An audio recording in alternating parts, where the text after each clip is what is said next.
Hello students. तो जैसा कि हम लोग रासायनिक अभिक्रिया एवं समीकरण चैप्टर का डिस्कशन कर रहे हैं, तो चैप्टर को डिस्कस करने से पहले कुछ लाइन जो है MS धोनी के तरफ से हम लोग देखेंगे। तो क्या हमारे धोनी साहब कहते हैं, I have always believe that process is more important then results. मतलब कि हमें जो भी चीज़ चाहिए, ठीक है, उसके लिए जो प्रोसेस लगता है उसमें आप इन्वॉल्व हो जाइए, तो वो चीज़ आपको खुद ब खुद मिल जाएगा। तो आपको जो चीज़ का चाहत है उस प्रोसेस में आप इन्वॉल्व हो जाइए, तो आप खुद ब खुद उस रिजल्ट तक पहुंच जाएंगे। ठीक है, तो इस तरह का हम लोग मोटिवेशन लेके अपने अपने प्रोसेस में लग जाएंगे कि हमको क्या चीज़ पाना है। ठीक है, तो चलिए शुरू करते हैं। तो जैसा कि चैप्टर 1 में हम लोगों ने जाना था कि पहला जो चित्र है ये हम लोग को बताता है कि मैग्नीशियम जो है रिबन को जब जलाते हैं तो क्या होता है, ये ऑक्सीजन के प्रेजेंस में जल करके क्या बनाता है, मैग्नीशियम ऑक्साइड नाम का पाउडर बनाता है। ठीक है, यहाँ पर भी लिखा हुआ वही बात। ठीक है, आगे हम लोग बढ़ते हैं। आगे फिर हम लोगों ने जाना था कि एक रासायनिक अभिक्रिया हुई है या नहीं हुई है तो हम लोग कैसे पहचानेंगे।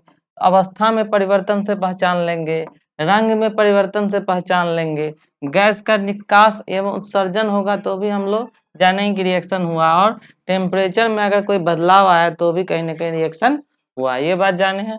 उसके बाद हम लोग यहाँ पर एक चित्र देख रहे हैं जिसमें बता रहा है कि दानेदार जस्ते पर तनु सल्फ्यूरिक अम्ल की अभिक्रिया से क्या होता है, हाइड्रोजन गैस का निर्माण होता है। ठीक है, तो जिंक और सल्फ्यूरिक अम्ल का रिएक्शन से क्या बना हमारा, जिंक सल्फेट, और क्या बना, हाइड्रोजन गैस का रिलीज हुआ। ठीक है, ये बात समझे थे।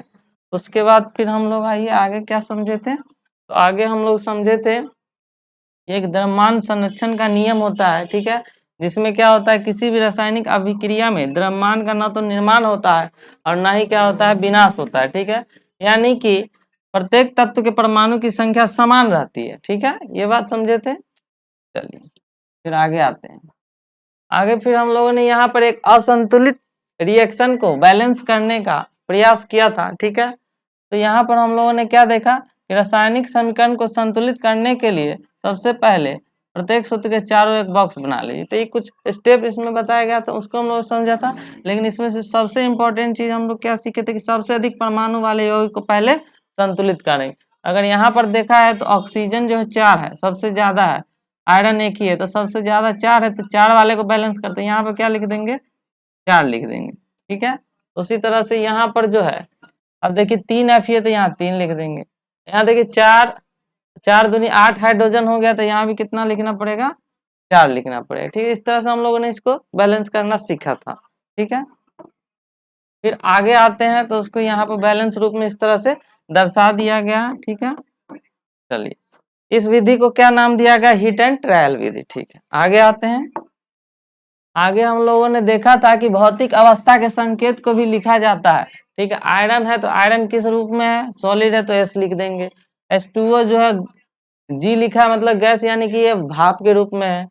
S लिख दिए मतलब सॉलिड है, G लिख दिए मतलब गैस है। तो ये सारा चीज हम लोगों को जानकारी मिला था। AQ लिखा है मतलब क्या है, एक्वस है, उसमें क्या है, जल मिला हुआ है। ठीक है, उसके बाद कभी कभी क्या क्या लिखना पड़ता है, ताप दाब उत्प्रेरक को भी हम लोग को तीर के ऊपर लिखना पड़ता है। जैसे यहाँ पर 340 ATM लिखा हुआ है, तो ये कहीं ना कहीं दबाव को दर्शा रहा है। ठीक है, उसके बाद सूर्य के प्रकाश की उपस्थिति में जो है फोटोसिंथेसिस का प्रक्रिया होता है, इसके बारे में भी चर्चा किए थे। और यहाँ पर जो प्रश्न है इसको भी डिस्कस कर चुके हैं कि वायु में जलाने से पहले मैग्नीशियम रिबन को साफ क्यों किया जाता है, क्योंकि इसके ऊपर एक मैग्नीशियम ऑक्साइड का लेयर होता है जो इसको जलने से रोकता है। ठीक है, ये सारा चीज को डिस्कशन कर चुके थे। फिर आगे हम लोगों ने संयोजन अभिक्रिया के बारे में कुछ चर्चा किया था कि क्या होता है कि दो या दो से अधिक कंपाउंड मिल करके कोई एक कंपाउंड का निर्माण करते हैं तो उसे हम लोग क्या कहेंगे, संयोजन अभिक्रिया। जिसमें हम लोगों ने इस चित्र में देखा कि जल के साथ कैल्शियम ऑक्साइड की अभिक्रिया। ठीक है, जल हो गया और ये हमारा क्या हो गया, कैल्शियम ऑक्साइड हो गया, कैल्शियम ऑक्साइड। ठीक है,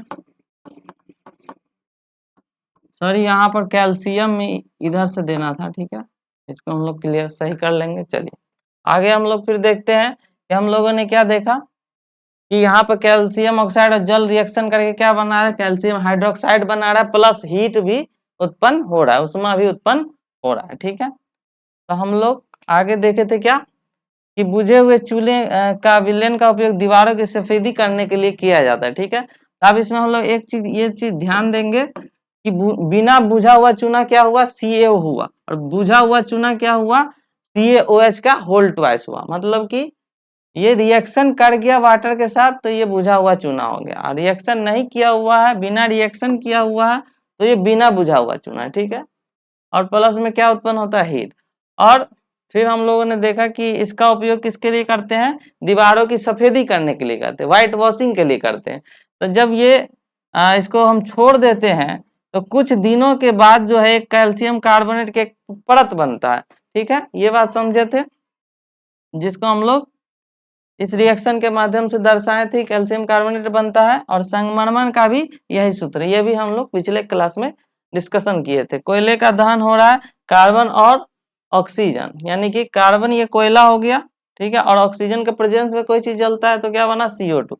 तो ये दो या दो से अधिक कंपाउंड मिल करके या एलिमेंट मिल करके, ठीक है, क्या बना रहे, एक कंपाउंड का, एक यौगिक का निर्माण कर रहे हैं। तो इस अभिक्रिया का हम लोग क्या नाम दिया, संयोजन अभिक्रिया। ठीक है, यहाँ तक हम लोग अभी तक डिस्कस कर चुके हैं, तो आगे का चर्चा करते हैं।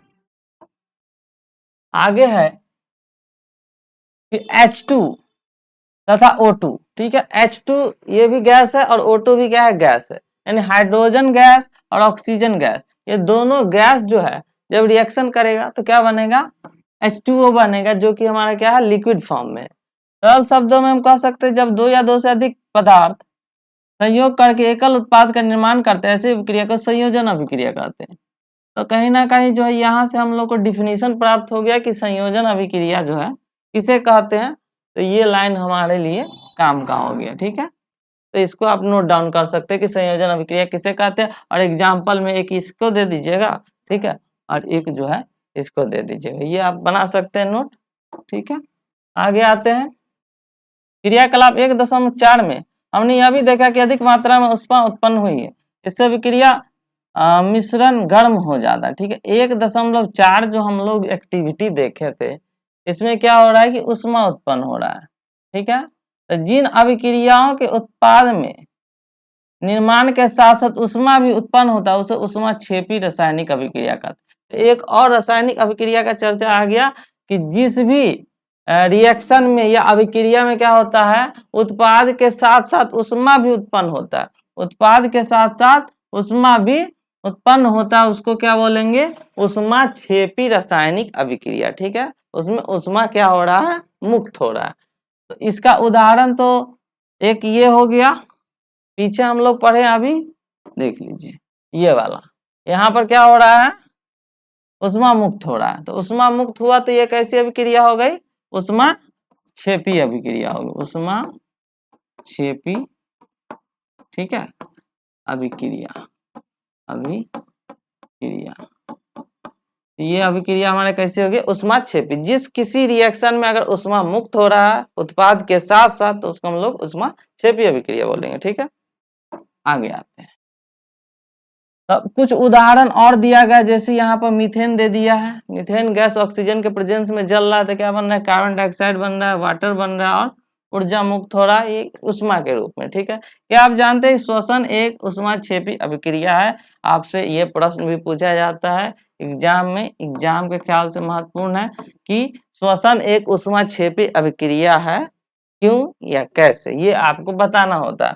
हम सभी जानते हैं जीवित रहने के लिए हमें ऊर्जा की आवश्यकता होती है। ठीक है, ऊर्जा के बिना तो हमारा जीवन नहीं चला। यह ऊर्जा हमें भोजन से प्राप्त होता है। ऊर्जा कहाँ से मिलता है, भोजन से प्राप्त होता है। पाचन की क्रिया के समय खाद्य पदार्थ छोटे टुकड़े में टूट जाते हैं। जब भी हम भोजन खाएं तो वो फिर जाने के बाद क्या होता है, काफी छोटा छोटा टुकड़ा में टूट जाता है, एकदम लिक्विड हो जाता है ना। जैसे चावल, आलू, ब्रेड और कार्बोहाइड्रेट होता है। ठीक है, तो चावल, आलू ये सब में क्या होता है, कार्बोहाइड्रेट होता है। इन कार्बोहाइड्रेट के टूटने से ग्लूकोज प्राप्त होता है। तो जब कार्बोहाइड्रेट टूटा, ठीक है, तो हम लोग को क्या मिला, ग्लूकोज मिला। ग्लूकोज का सूत्र याद कर लेंगे, C6H12O6। बहुत ये इंपॉर्टेंट है, एग्जाम के ख्याल से इस पर भी ध्यान देंगे। ठीक है, ग्लूकोज का सूत्र, यह ग्लूकोज हमारे शरीर की कोशिकाओं में उपस्थित ऑक्सीजन से मिलकर हमें ऊर्जा प्रदान करता है। तो ग्लूकोज क्या करता है, हमारे शरीर की कोशिका में उपस्थित ऑक्सीजन, जितना हम लोग सांस लेते हैं, ये कहीं ना कहीं ब्लड के माध्यम से हमारे शरीर के प्रत्येक कोशिका में चला जाता है। ठीक है, जो भी हम सांस लिए वो खून में मिल करके पूरा कोशिका में चला जाता है। ठीक है, तो ये उस ऑक्सीजन से मिल करके क्या करता है, ऊर्जा प्रदान करता है। ठीक है, तो ग्लूकोज ऑक्सीजन के साथ मिल करके क्या किया, ऊर्जा प्रदान किया। ये बात आप लोग समझिए कि हमारे शरीर के प्रत्येक कोशिका को ऊर्जा प्राप्त होता है। तो कैसे प्राप्त हुआ ये हम लोग समझ गए। इस अभिक्रिया का विशेष नाम श्वसन है। तो हम लोग का जो भोजन ग्रहण हुआ, ठीक है, और भोजन का जो है कहीं ना कहीं अच्छे से पाचन हुआ और ऊर्जा का निर्माण हुआ उस भोजन से, वही हमारा क्या हो गया, श्वसन हो गया। श्वसन का मतलब सिर्फ सांस लेना ही नहीं हुआ, श्वसन का मतलब हुआ वो जो ऑक्सीजन गया हमारे शरीर में, उसका एक बहुत बड़ा रोल है एनर्जी क्रिएट करने में। अगर सांस हमारा रुक जाता है तो हमारा जान जाने का नौबत आ जाता है। क्यों? क्योंकि हमारे शरीर को ऊर्जा मिलना बंद होने लगता है। ठीक है, तो ये बहुत ज्यादा इम्पोर्टेंट है, इसको हमको उम्मीद है कि आप लोग समझ गए हो। बहुत बेहतरीन ढंग से इसमें बताया गया है कि श्वसन एक ऊष्माक्षेपी अभिक्रिया है और श्वसन कितना जरूरी है हमारे जीवन के अस्तित्व के लिए। ठीक है, बहुत इम्पोर्टेंट है, आप लोग इसको देख लेंगे अच्छे से। ठीक है, आइए, शाक सब्जियों का विघटित होकर कंपोस्ट बनना भी ऊष्माक्षेपी अभिक्रिया है। अब देखिए जो सब्जी वगैरह है, ठीक है, ये क्या होता है, विघटित होता है, मतलब कि जो भी अवशिष्ट पदार्थ है उसको हम लोग मिट्टी में दबा देते हैं तो कंपोस्ट बना देते हैं उससे। ठीक है, तो इसमें भी कहीं ना कहीं हीट उत्पन्न होता है। ठीक है, तो हीट उत्पन्न होता है तो ये भी क्या हो गया, ऊष्माक्षेपी अभिक्रिया। ठीक है, तो कहीं ना कहीं हम लोग ये प्राकृतिक गैस का दहन, मीथेन का दहन से भी ऊर्जा मुक्त हो रहा है, ऊष्मा मुक्त हो रहा है, श्वसन में भी ऊर्जा मुक्त हो रहा है। हम लोग भोजन ग्रहण किए, ठीक है, और वो भोजन जो है क्या हो गया, हमको ऊर्जा दिया। ठीक है, तो ये भी हमारा क्या हो गया, ऊष्माक्षेपी हो गया। और साग सब्जी का कंपोस्ट में बनना भी ऊष्माक्षेपी हो गया। अब आइए क्रियाकलाप 1.1 में दी गई अभिक्रिया के प्रकार को पहचानिए। ठीक है, अब हम लोग आगे बढ़ते हैं जिसमें एकल उत्पाद के निर्माण के साथ ऊष्मा उत्पन्न होती है। चलिए आगे देख लेते हैं। सॉरी एक मिनट, क्या आपने ध्यान दिया कि फेरस सल्फेट क्रिस्टल के हरे रंग में परिवर्तन हुआ है। ठीक है, सल्फर के दहन से उत्पन्न उस अभिलाक्षणिक गंध को भी आप सूंघ सकते हैं। ठीक है, फेरस सल्फेट के बारे में यहाँ पर चर्चा किया है। ठीक है, यहाँ पर देख लेते ऊष्मीय वियोजन अभिक्रिया के एक अन्य उदाहरण 1.6 में दिया। तो फेरस सल्फेट क्रिस्टल के हरे रंग में परिवर्तन हुआ है और सल्फर के दहन से उत्पन्न उस अभिलाक्षणिक विशेष गंध को भी आप सूंघ सकते हैं। आप देख सकते हैं इस अभिक्रिया में एकल अभिकर्मक टूटकर छोटे छोटे उत्पाद प्रदान करता है। यह एक वियोजन अभिक्रिया है। ठीक है, अब हम लोग किसमें आ गए, वियोजन अभिक्रिया में। ठीक है, संयोजन अभिक्रिया हम लोग का हो चुका है। यहाँ पर हम लोगों ने संयोजन अभिक्रिया को पूरा किया है। यहाँ पर कुछ और चीज दे रहा है, एक मिनट। क्रियाकलाप 1.1 में दी गई अभिक्रिया के प्रकार को पहचानिए जिसमें एकल उत्पाद के निर्माण के साथ साथ ऊष्मा उत्पन्न होती है। ठीक है, क्रियाकलाप 1.1 के 1.1 को देखते हैं। 1.1 देखिए, तो यहाँ पर हम लोग क्या देखें कि 1.1 क्रियाकलाप में क्या हो रहा है, हम लोग ऑक्सीजन के प्रेजेंस में इसको क्या कर रहे हैं, जला रहे हैं। तो कहीं ना कहीं इसमें हम लोग हीट को यूज कर रहे हैं, उष्मा का यूज कर रहे हैं। उष्मा के बिना ये रिएक्शन संभव नहीं है। तो इसमें उष्मा को हम लोग ले रहे हैं, इसमें उष्मा बना नहीं, उष्मा क्या हो गया, ऑब्जर्व हो गया। ठीक है, तो इस रिएक्शन को हम लोग बोलेंगे क्या, उष्मा शोषी अभिक्रिया। क्या बोलेंगे, उष्मा शोषी। ठीक है, अभिक्रिया तो जिसमें उष्मा के द्वारा रिएक्शन हो, उष्मा जिसमें लग जाए उसको बोलेंगे उष्मा शोषी अभिक्रिया। और जिसमें उष्मा मुक्त हो जाए, ठीक है, ऊर्जा मुक्त हो जाए, तो उसको हम लोग बोलेंगे उष्मा क्षेपी अभिक्रिया। ठीक है,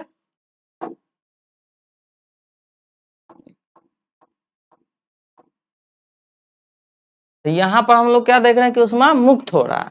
तो उष्मा अगर मुक्त हुआ तो कैसी अभिक्रिया हो गई? उष्मा क्षेपी अभिक्रिया। उष्मा अगर हम लोग दे रहे हैं, हीट अगर दे रहे हैं तब रिएक्शन हो रहा है तो वो हो गया उष्मा शोषी अभिक्रिया। ठीक है, उष्मा उत्पन्न होती है, जिसमें एकल उत्पाद के निर्माण के साथ साथ उष्मा उत्पन्न होती है। अगर उष्मा उत्पन्न होगी तो हो जाएगा क्या? उष्मा क्षेपी अभिक्रिया। ठीक है, आगे आते वियोजन अभिक्रिया। वियोजन में क्या हो रहा है? एक एक्टिविटी दिया है, उसको समझेंगे। उससे पहले एक चित्र दिया है, फेरस सल्फेट क्रिस्टल वाली प्रखनली को गर्म करने तथा गंध सूंघने की सही विधि। ठीक है, यहाँ पे क्या दे रहा है? शुष्क क्वथन नली में फेरस सल्फेट के क्रिस्टल को लीजिए। फेरस सल्फेट का क्या लेना है? क्रिस्टल लेना है, और उसको क्या करना है? क्वथन नली में ले लेना। फेरस सल्फेट के क्रिस्टल के रंग पर ध्यान दिया। फेरस सल्फेट का जो क्रिस्टल है इसका हम लोग को क्या देना है? रंग देखना है कि कैसा रंग है। ठीक है, आगे आते हैं। क्वथन नली को बर्नर या स्पिरिट लैंप की ज्वाला पर गर्म कीजिए, और इसको फिर हम लोग क्या करेंगे? फेरस सल्फेट को गर्म करें। गर्म करने के बाद जो है रंग को देखिए। फिर हम लोग को क्या ध्यान देना है? रंग, मतलब पहले कैसा रंग था अब बाद में कैसा रंग हुआ, उस चीज को हम लोग को देखना है। आइए, क्या आपने ध्यान दिया? फेरस सल्फेट के क्रिस्टल के हरे रंग में परिवर्तन हुआ। मतलब जो हम लोग शुरुआत में फेरस सल्फेट लिए थे वो कैसा रंग का था? हरा रंग का था। शुरुआत में जो फेरस सल्फेट था वो कैसा था? हरा रंग था। ठीक है, फेरस सल्फेट कैसा रंग का था? हरा रंग का था। ठीक है, अब इसको हम लोग क्या कर दिए? गर्म कर दिए। तो गर्म करने से क्या हुआ? परिवर्तन हुआ। सल्फर के दहन से उत्पन्न अभिलाषणिक विशिष्ट गंध को भी आप सूंघ सकते हैं, और जो दहन हुआ तो उसमें कुछ गंध भी उत्पन्न हुआ, उससे कुछ महक भी निकला। तो हीट इसमें हम लोग खर्चा कर रहे हैं। ठीक है, और ये बदल किस में गया? फेरिक ऑक्साइड में बदल गया। सल्फर डाइऑक्साइड, सल्फर ट्राइऑक्साइड भी बना। आप देख सकते हैं इस अभिक्रिया में एकल अभिकर्मक टूटकर छोटे छोटे उत्पाद प्रदान करता है, यह वियोजन अभिक्रिया। ठीक है, तो हम लोग क्या देखे कि एक बड़ा कंपाउंड क्या हो गया? 2 या 3 में बदल गया, छोटे छोटे कंपाउंड में बदल गया। तो ये कैसे अभिक्रिया हुआ? वियोजन। ठीक है, तो एक बड़ा कंपाउंड 2 या 2 से अधिक कंपाउंड में टूट गया तो कैसा अभिक्रिया हुआ? वियोजन अभिक्रिया। ठीक है, गर्म करने पर फेरस सल्फेट, ठीक है, का क्रिस्टल जल त्याग देता है। तो जब हम फेरस सल्फेट को गर्म किए, फिर FeSO4 × 7H2O, ठीक है, ये इसका मूल रूप है। तो ये जो है पहले गर्म किए तो इसमें का जो पानी वाला चीज है वो निकल गया, क्रिस्टल का रंग बदल गया। जब इसका पानी उड़ गया तो इसका रंग बदल। इसके उपरांत यह फेरिक ऑक्साइड Fe2O3 में बदल गया। ठीक है, और सल्फर डाइऑक्साइड तथा सल्फर ट्राइऑक्साइड में वियोजित हो गया। उसके बाद क्या हुआ कि ये जो है ये 3 कंपाउंड में बदल गया। जो पहला कंपाउंड बना फेरिक ऑक्साइड बना, दूसरा बना सल्फर डाइऑक्साइड, तीसरा बना सल्फर ट्राइऑक्साइड। ठीक है, फेरिक ऑक्साइड ठोस है जबकि ये दोनों क्या है? गैस है। ठीक है, एस मतलब सॉलिड और बाकी दोनों गैस है। उष्मा देने पर कैल्शियम कार्बोनेट का कैल्शियम ऑक्साइड तथा कार्बन डाइऑक्साइड में वियोजित होना एक प्रमुख वियोजन अभिक्रिया। तो ये भी एक इम्पोर्टेंट जो है रासायनिक अभिक्रिया है कि अगर आप कैल्शियम कार्बोनेट को गर्म करेंगे तो आपको क्या मिलेगा?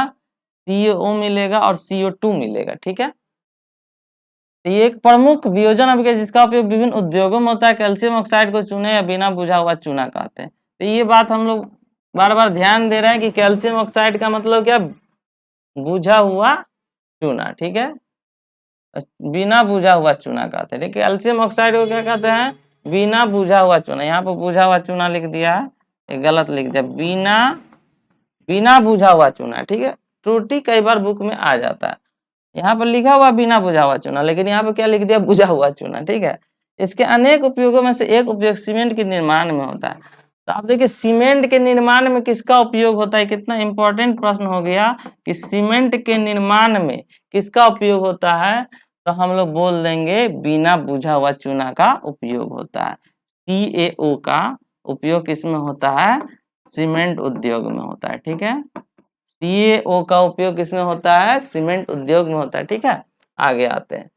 उष्मा के द्वारा की गई वियोजन अभिक्रिया को उष्मीय वियोजन कहते हैं। ठीक है, अब चूंकि हीट के द्वारा ये ब्रेक हो रहा है ठीक है, एक बड़ा कंपाउंड 2 या 3 कंपाउंड में टूट रहा है तो किसके द्वारा टूट रहा है? हीट के द्वारा, इसलिए इसको बोलेंगे उष्मीय वियोजन, उष्मा के द्वारा हो रहा है। ठीक है, इसी तरह से इलेक्ट्रिसिटी से होगा, लाइट से होगा, तो उसको हम लोग आगे डिस्कशन करेंगे। ठीक है, अभी के लिए इतना ही, धन्यवाद, थैंक यू।